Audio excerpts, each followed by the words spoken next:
you go to Pride in the Mask. Well, Pride in the Mask is a very different place than RWF. We talk about who's the future of Pride in the Mask. It's a very different roster down there in Latin America.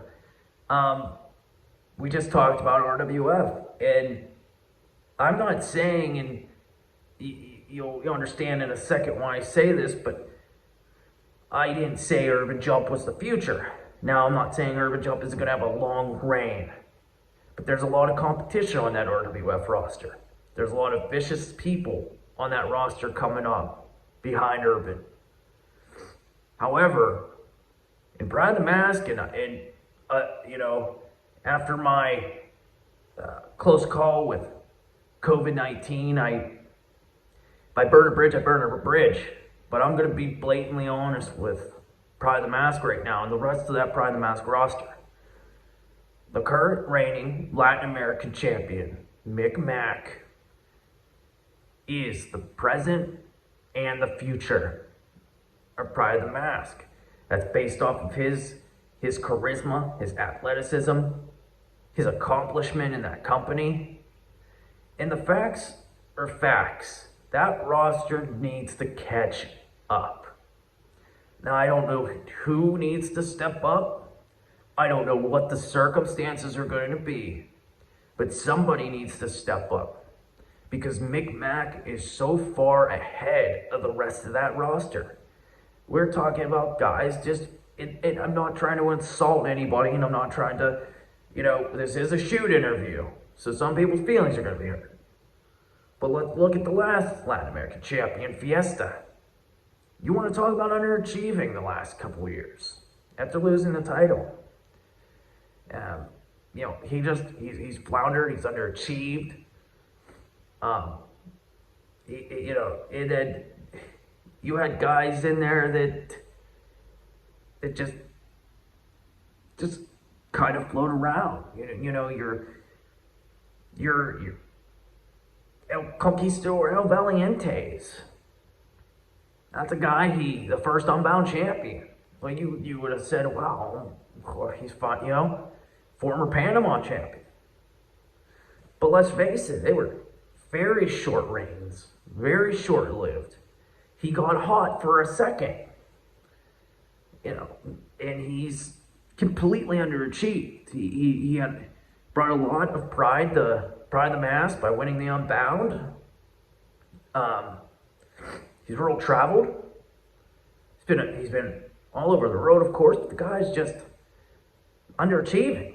You think Fiesta, you think Conquistador El Valiente have a chance, or Toro Fuente? These are the questions to answer. That Pride of the Mask roster has a lot of catching up to do. You'd even Zero's floating around down there. Excuse me. Is Zero going to beat Mick Mack? I find it highly unlikely. There's nowhere in the current system that even stands a chance. And does it make Mick Mack's reign any less? No, these are solid competition. But that's how far ahead Mick Mack is.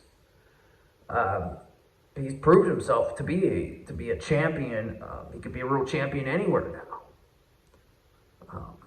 A rough time in RWF. Maybe it was circumstances. Maybe it was his booking. But in Latin America, he is the Latin American champion. So everybody on that roster, you guys need to check yourselves and figure something out. Or Mick Mack is going to be the Latin American champion for the next century. Oh yeah, I've been thinking about that a lot. Been analyzing the brackets, been going over it, analyzing the matches, the probable matches that could happen.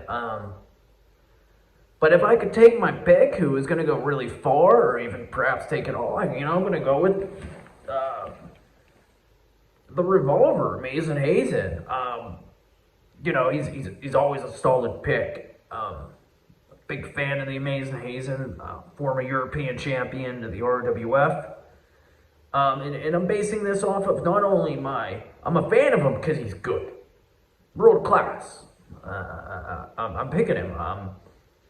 But I'm also picking him because of analyzing the field, analyzing his own world tour that he was on.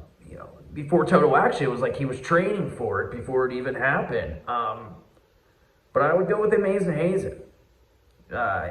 He's always a safe bet. Close second, I think there's a lot of people out there that we could say could go pretty far in it. But, if we want to look at who do I think, plain and simple, the Amazing Hazen, he is does everything, his training, his touring, just I think it puts him apart. I think it has him ready, set, go. And at the end of the day, he's either going to win or he's going to go really far.